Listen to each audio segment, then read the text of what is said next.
Good morning. This is week number 5. This is Mrs. Martin's social studies class, and today we're talking about sectionalism. That is the differences between the North and the South. At this time, we have a lot of differences dividing the country, and the largest and the biggest difference is the need for slavery in the South, and the North's indifference to it, or not really a significant need. There are a lot of other things going on in the country at that time, and a lot of other things that are going to divide the country, but today we're just going to talk about the economy of the North and of the South. So I'm going to just take us back to, let's say, 1830s and work its way all the way up to the Civil War in terms of your time period. So if you were thinking of the timeline in my classroom, we would still be, even though we talked about westward expansion, during the time of westward expansion, there were still things dividing our nation. So the first thing I want to talk about is economy. The economy is any way in which we distribute, we consume a product, okay, and we disseminate or distribute money. So, for instance, many people are worried about the economy today in terms of how this COVID-19 break or pause in our economy is going to affect us over the next couple of years. So, this map just illustrates the free states outlined in yellow, and the purple states are your slave states. You can see that in the North, we rely more on coal and iron ore and textiles. So the word textiles, you're going to see that they're in the North. And, well, what are textiles? Well, they make fabric. And where do you get your material to make fabric? Out of cotton. So where's that cotton going to come from? The South. So those textiles are going to want to see that maybe not necessarily the slavery continues on, but they're going to support the production of cotton. And in this nation, we are the leading producers of cotton. I will soon show you an Industrial Revolution video, but one that's a little bit more based on our modern times. And the amount of cotton that our nation produces is off the charts. So that's what we're going to look at first. We're going to look at the North, and then we're going to look at the South. You just need a piece of paper. You don't need the graph that's in this video. This was intended to be something that was done in school and at home. Okay, so the differences between the North and the South. So what are the workers in each image doing? So in the South, they are, see the crank, the crank, that is the cotton gin. And we looked at the cotton gin in one of our westward expansion stations. So now things are kind of coming together. And I'm so happy that I had some hands-on with you guys with this. So you can really, I can feel like I really taught you about this. So obviously which image shows the North and what shows the South, I've labeled it just so for the convenience of video. So the South, you're looking at, it's in red, and you have the cotton gin, and Eli Whitney's cotton gin, the slaves thought, oh, thank goodness, we don't have to pull the fibers out of the actual cotton, and our job will be much easier. Well, in fact, it went the other way. Now, the masters, the slave owners, or the plantation owners, the men with the top hat, and then there's another one in a tricorn hat. They're like, wow, okay, this is going to be amazing for us because now we're going to produce more. Okay, so in the North, we see women and some men. They're in the factories, and the women are working in the factories to actually produce a product. So it's not necessarily a raw material, but they're producing a product. So that's the difference you're going to see between the North and the South. Okay, so the economy of the South, so now if you take a look at it, all of the purple, that's the South, that's the slave states. They're producing corn, cotton, rice, tobacco, it's not on the map, but sugarcane and wheat. And the plantation owners own hundreds of acres to produce this. The plantation owners only make up 5% of the South. That's really important. Only 5% of the South. And only 5% of the South own 100 or more slaves.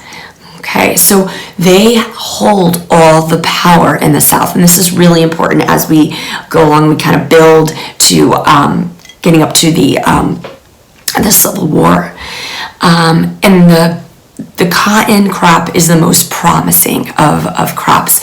So not only is the South trading with the North, but they're trading all over the world. And that's really key. Okay, so the economy of the South now becomes relying on Eli Whitney's cotton gin. And again, it takes the seeds out of the cotton fibers by turning the crank. I thought that would silence all of my text. So as cotton spreads west, it does actually spread west, and then we have Louisiana and Texas. They're all gaining speed. And the number of slaves start rising as the cotton gin spreads and the use of it through the South. I have to make sure I keep my video under 15 minutes, otherwise YouTube won't produce it. So then we have white Southern owners. They don't build factories in the South. They don't have railroads in the South, only in Richmond, Virginia. And in the North, you see much more progress, which we've talked about. We have the steamboats, we have the canal system, we have the railroad system, which is absolutely key to building and spreading out all the way out west and getting our people out west. And that really promoted westward expansion, but that really catapulted the North and made them more of a progressive area. So what I would like you to do, and you do not need to have this at all, we're going to be building, we'll talk about society, we'll talk about transportation, we'll talk about geography. Just jot down some things about the economy, so pause my video and just jot down some things about the economy, so when you do fill out a forms, we can do that. Okay, so the economy of the North, again, we have our Industrial Revolution from 1830 to 1890, and then we have a second wave, and you'll learn about that in 8th grade. Of course, you have women and young children working in the factories. That is definitely an issue. We have the Lowell Mills, where women can leave the farm and go off to the factories and really make a life for themselves. But they're working like 14 hours a day. They're about 14 years old, almost your age, so it's not uncommon that some women would go off and work in the Lowell Mills, which was in Massachusetts.